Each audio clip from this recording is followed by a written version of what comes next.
Well, sadly, that's the end of our Nativity story. That's the end of this amazing story.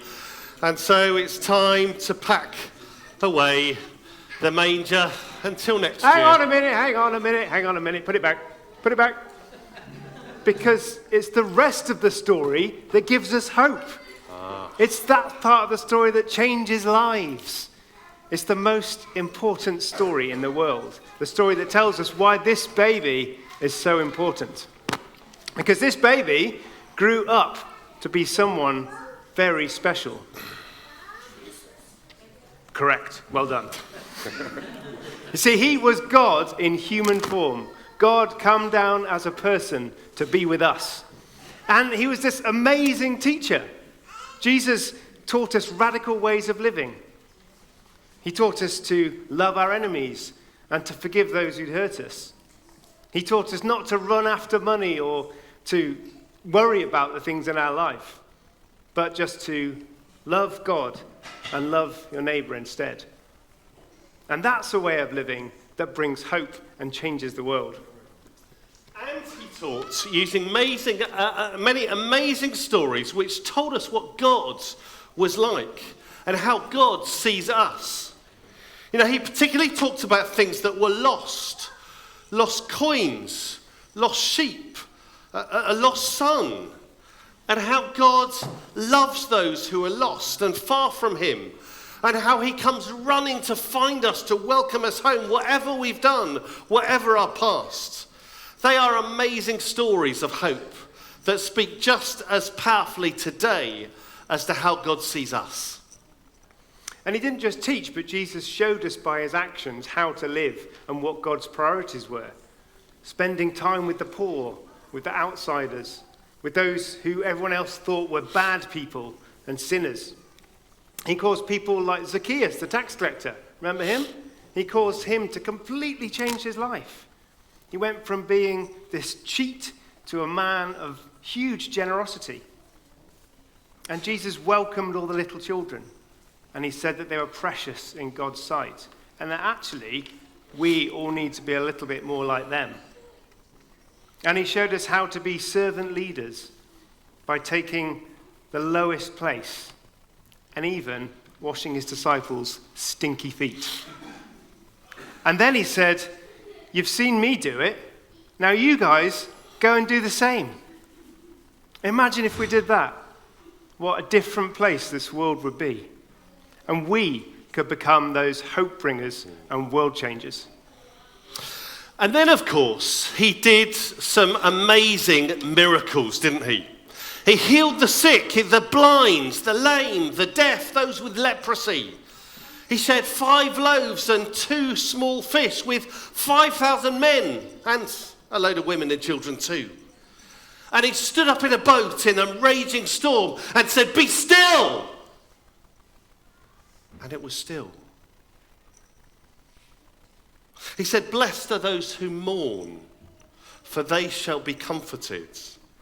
And he promised to give a peace which the world can't give, a peace which would go beyond understanding. And the amazing news is that Jesus still offers each one of us healing of body, of mind and soul. He still offers us that peace in our storms and in our darkness and in our troubles. That's the hope that he offers. And then he started to talk about how he had to die. And then one day he was arrested and whipped and put on trial and killed in the cruelest way they had at the time, suffocating on a cross in full view of all of the crowds. But even on that cross, something was happening. As he hung there and said, "Father, forgive them," the sky turned black. And the curtain, gigantic curtain, in the temple that separated people from God and God from people was ripped in two. It worked. to show that his death had made a way for us to come back to God.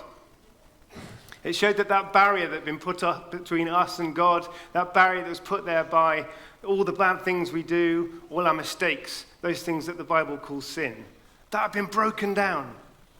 Not by us living a good life, but by this perfect God-man dying for us. So that we could be forgiven. So that we could become friends with God again.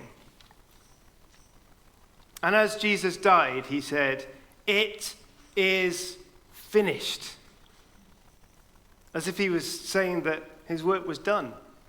That was what he'd come here to do. And that's the greatest message of hope.